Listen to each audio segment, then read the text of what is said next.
أهلا وسهلا بحضراتكم واللقاء الرابع من برنامج العقد أساس الحل، والذي نخصصه للمادة الثانية من الدستور،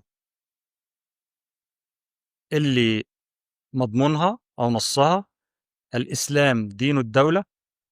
واللغة العربية لغتها الرسمية، ومبادئ الشريعة الإسلامية المصدر الرئيسي للتشريع. الإسلام دين الدولة ده تعبير عن الهوية الدينية الغالبة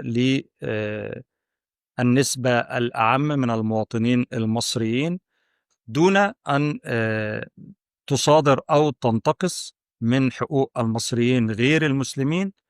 اللي مخصص لهم المادة الثالثة، والتي هي موضوع اللقاء القادم بإذن الله. وإحنا هنا بنتكلم حتى عن الهوية الحضارية والثقافية ربما لكل المصريين، اللي عبر عنها يوما ما مكرم باشا عبيد لما قال إن هو مسيحي دينا مسلم وطنا،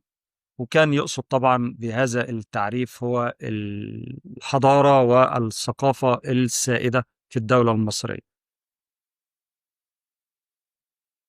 اللغة العربية لغتها الرسمية معناها أنها اللغة المعتمدة في المخاطبات، في المراسلات الرسمية، في القوانين، في الأحكام القضائية. والحقيقة إنه يعني يعز عليا جدا إنه من بين الملاحظات اللي بستمع ليها بإنصات في آه، تقييم ونقد هذه التجربة اللي لسه ببدأها مع حضراتكم،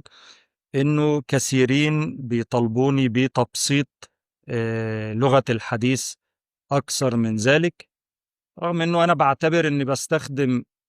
لغة يعني أقرب إلى العامية المصرية المنضبطة أو المحكية المصرية منها إلى اللغة العربية الفصيحة.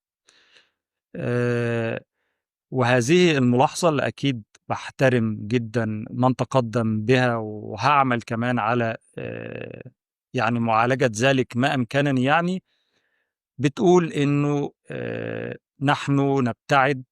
شيئا فشيئا أو نغترب تدريجيا عن لغتنا الأم، لغتنا الجميلة، اللغة التي تشكل وعاء للثقافة، للعلم، للحضارة، و واحدة من أهم سبل العيش المشترك، التفاهم